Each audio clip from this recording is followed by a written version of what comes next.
And first of all, thank you to the organisers of the George Brown Festival for the great honour of speaking here at what I've just been told is the 10th anniversary or year of this important festival. And it's an important festival, as has just been illustrated by one of the conversations I had outside,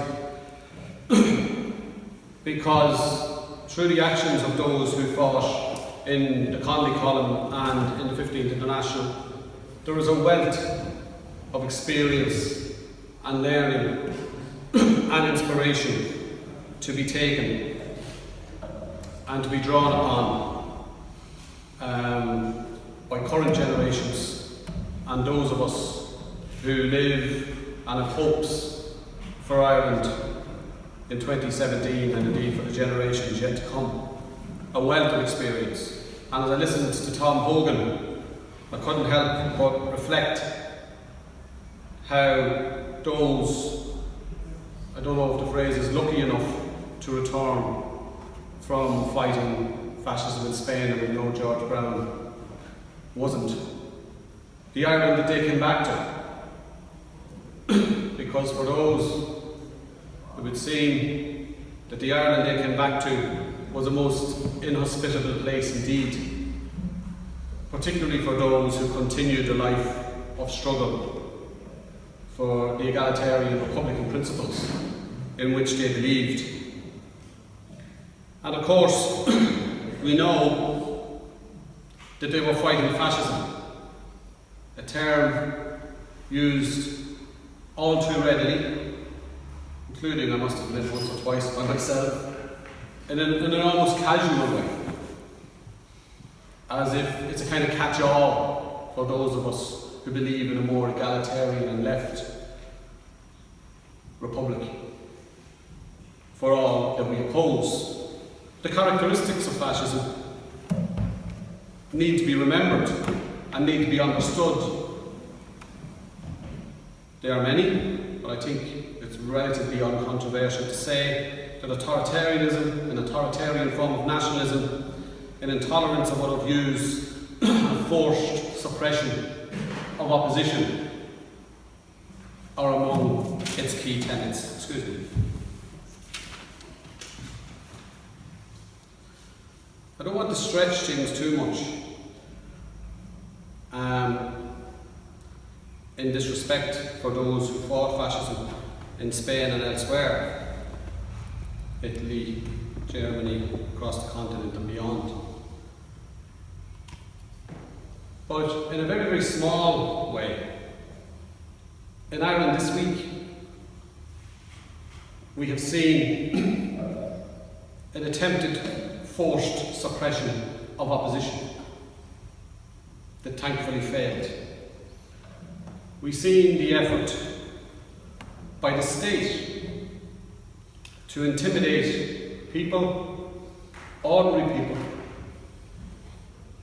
people in most cases who live in relative disadvantage, to intimidate them from challenging the dominant ideology of our time, and absolutely the dominant ideology in Ireland 2017, the ideology of neoliberalism. We have seen the state use its resources, financial resources, that are much needed elsewhere, up to €10 million. We've seen the state use intimidation, courts, a police force that should be and is constitutionally required to be impartial, to try to suppress opposition to the dominant neoliberal ideology. So I think it's a very timely point in our evolution as a republic long promised, not yet properly delivered, to be cautious about where we stand today and not to be in any way complacent about the rights the previous generations fought so that we could live in democracy. There is this week's events and the events of the last 3 or 4 years in relation to, I am of course talking about the Jobstown trial, demonstrate there is absolutely no room for complacency in relation to protecting the values that we all need to live in a democracy. There are other reasons, of course, or connected reasons, why we need to resist this single ideology of neoliberalism that so dominates not only the part of the world we live in, but much of Europe, the Americas and beyond. And that is the inequality and the poverty that ideology delivers. I've been asked to talk about that poverty and inequality, and I found it very ironic driving down this morning that I was coming here on the 1st of July. I found that ironic because today we have 5,000 people officially homeless in the Republic of Ireland, officially.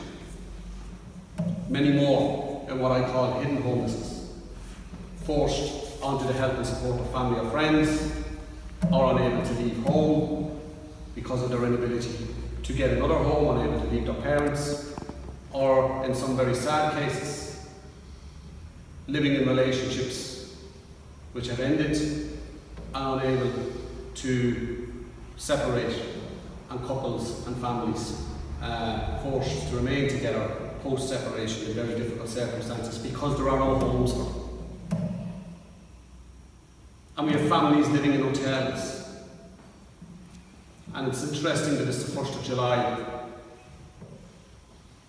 because around Christmas 2016 and the early part of 2017, due to my involvement in the Home Sweet Home campaign and initiative,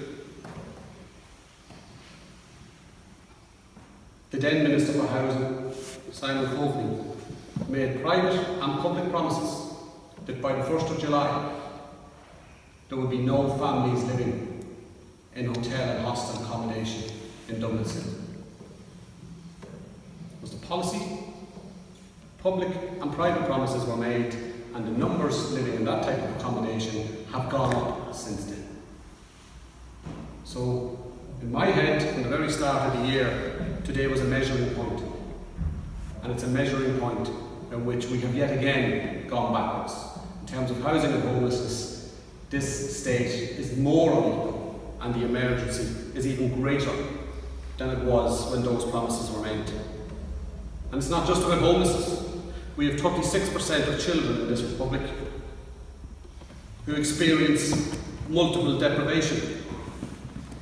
We have the second highest prevalence of low pay in the entire OECD, behind the United States. We have the second highest level of underemployment in a precarious labour market workforce in the original EU 15. We have 470,000 people. We're a country of 4.6 million. 470,000 people who have zero left to spend after all of their bills have been paid, and we have 1.7 million who have less, 1/3 of the country, who have less than €100 to spend after their bills have been paid. But we live in a time of growth, we are told. We live in a time of recovery, we are told. There is some growth. Here's a bit of growth. When we lost our economic sovereignty, due to decades of mismanagement and a number of years of reckless corruption involving politicians, bankers and developers, we had in this country, 2008, 16,000 millionaires. We lost our sovereignty. We entered a period of austerity.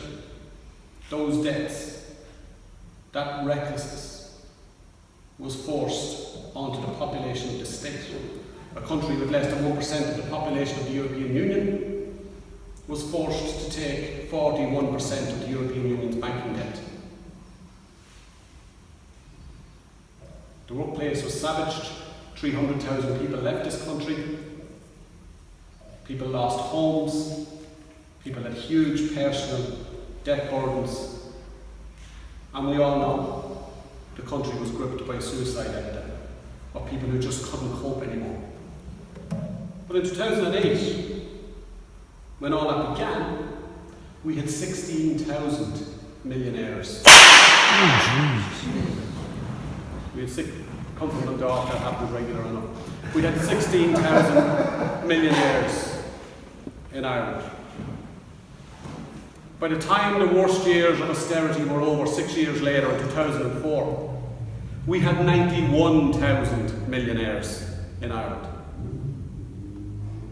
While the working people and the socially and economically dispossessed in this state were put in a stranglehold and suffered like never before, the dominant model of ideology pushed wealth up to the top and made 5 times more millionaires than we had had before it started.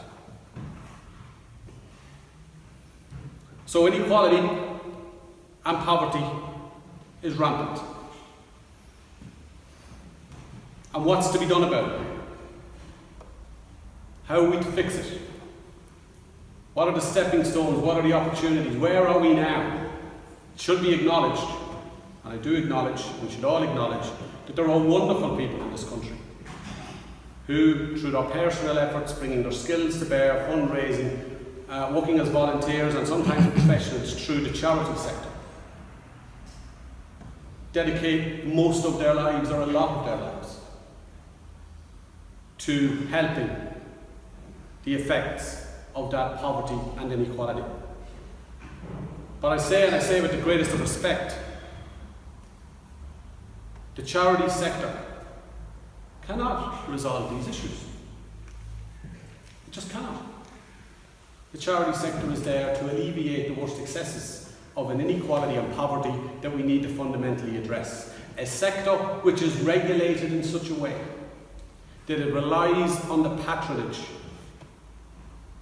of the people who make the policies that cause the poverty and inequality in the first place, cannot solve the problem.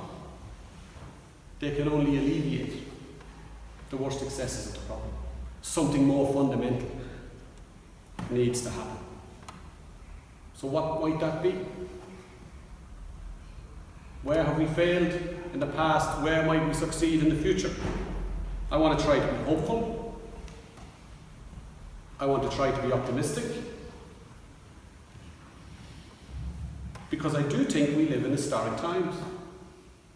Every time is historic when you're in it. But I think future years will look at these times that we live in, the next 3 to 4 years, as a time when the Irish people can make and take the steps that need to be taken to deliver a permanent solution to permanent change and a redistribution of wealth from those who have it at the top downwards to the rest of us. I think that opportunity is there. Internationally, there are opportunities which we can learn from. There was an opportunity last year in the United States. Had different decisions been taken, had more bravery been shown, had some thinking outside the box being applied to potentially have a socialist in the White House. Imagine that. Imagine even having a conversation about the potential. We'd probably have a row over a pint or a lively discussion, because that's what we do, about whether that could have happened or whether it wouldn't have happened. But to even be having the discussion that there was a potential is a suggestion that something is happening. Instead of which the Democratic Party in the United States put forward the only candidate in the world who could have lost an election to Donald Trump, and it looked like we went backwards. But in Britain, now, today, a politician who has been a beacon of principle and honesty for decades on the backbenches, is within touching distance to becoming a socialist Prime Minister. How is this happening? I think it's happening because neoliberalism, the excessive and aggressive pushing of that which we all need to live, even water, from us all up to a few for profit, is creating the will among a mass of people to build a social solidarity again and a decency in which we can all live. And I think that's happening in Ireland. I think it's happening in Ireland today. And I think there is an opportunity for us, whoever us is, us who want a fairer, more egalitarian Ireland, us who want to see an egalitarian republic long promised but never delivered, at last brought to bear. There is an opportunity. This opportunity, and I speak to you as a trade unionist, there are many trade unionists in the room, many trade unionists have worked with and contributed to this Memorial Weekend since it was formed. We have to do the best we can as trade unionists for workers. Absolutely, that's our bread and butter. But this fight, this opportunity, needs to be taken on inside and outside the workplace. There is no pay rise that any worker in this country will get, that any young person will get, that will allow them to own a home, have a pension and rear a family, the way property prices, pension regulation and legislation and all the other needs that family will have are going. There is no pay rise that will do it. None. You could be the best trade union, the most organised workers, the most powerful workers in the country. But the greed of the neoliberals is such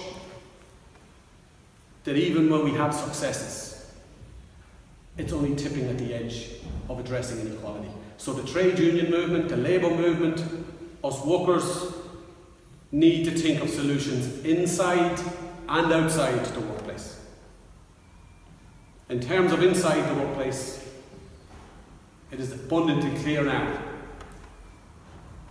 30 years after the beginning of social partnership, that if the trade union movement is to do anything in the future other than manage decline and eventual debt, it needs to become a fighting back movement again. It needs to dispense with its fixation of simply trying to reinvent social partnership, because it didn't work. Those were the years when we went from being strong to being at our weakest. Those were the years when labour lost to profit. Those were the years when capital took over. Those were the years when capitalism became neoliberalism. Those were the years. And we were in government buildings when they happened. In addition to that, we need to reach out. And in order to reach out, we need to have some say in the message the people of Ireland see, hear and contribute to the national conversation on a daily basis. We live in a country where the means of communication is, apart from RTE, and I'll just park that, controlled by Denis O'Brien and Rupert Murdoch. How could our people, how could our young people be engaging in an honest conversation about the social and economic challenges that will affect them for all of their lives, when every time they pick up a newspaper or put on the radio, they're assaulted. Their eyes, ears and senses are assaulted with a constant tirade of neoliberal propaganda. So we, who see the media as a key tenet of a functioning democracy, need to produce, to define an outlet that we can own, that we can democratically have an input into, and which adds to the national conversation, which cuts against the Thatcherite narrative of there is no alternative. Yes, there bloody is.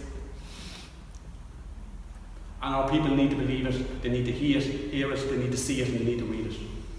So that's a key tenet of what any emerging progressive movement that's going to address the inequalities I talk about needs to do. On foot of the Right to Water campaign, the unions involved work with communities, work with political parties and independents to develop 10 egalitarian principles for a new Ireland, or called the Right to Change principles. 2 or 3 years of discussing those and building networks might have made a difference. Time is what time is.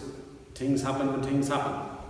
We had about 6 months before general election 2016 happened. 6 months which changed the political landscape. 6 months which threw the most aggressive right-wing government the country had ever seen out of office. But not enough to replace it with a real alternative.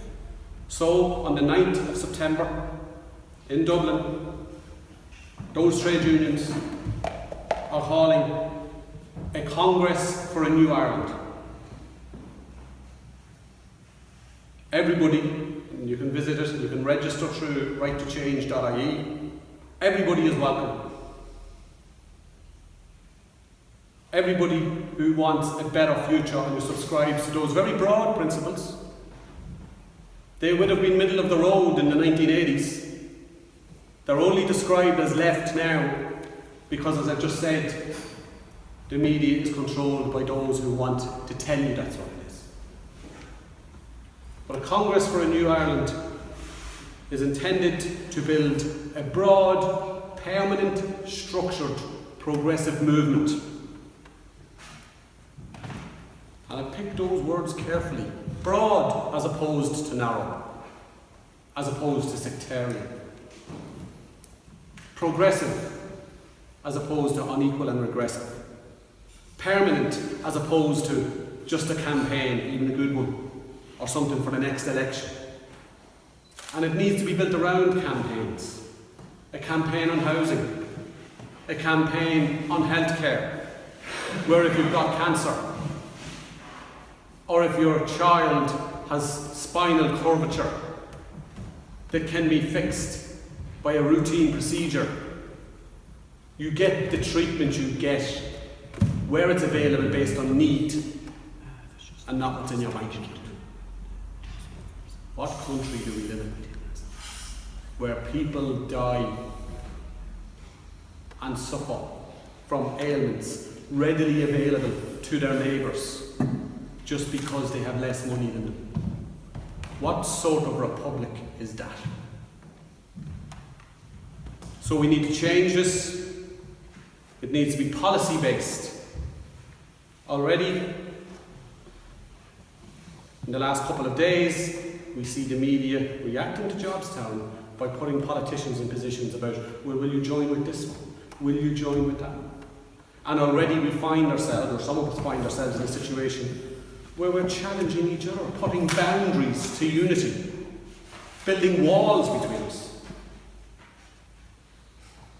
We need to concentrate not on parties, not on brands, not on individuals or personalities. We need to concentrate on policies and values and decency and build a permanent movement in every parish campaigning on those issues.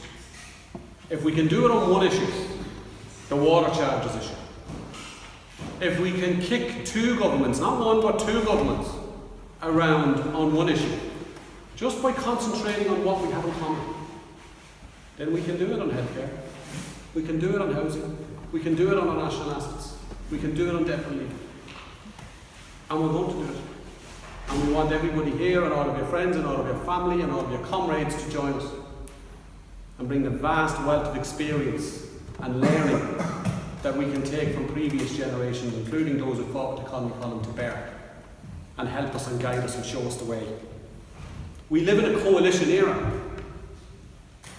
There hasn't been a government in this country that isn't a coalition for decades.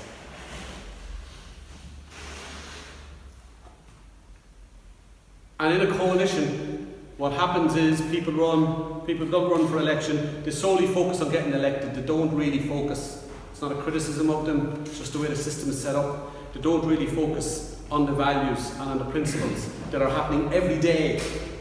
People in this country are suffering every day, not just on election day. And the solutions are required every day, not just on election day. So we need to build a coalition before the election. A coalition of people, a coalition of ideas, a coalition, as I said, of decency. And we need to say, whenever an election comes, there's your answer. It's more than a party, it's a movement. It's more than a change, it's a transformation. And it's more than a country. It's actually the egalitarian republic, long promised, yet to be delivered. Thank you very much.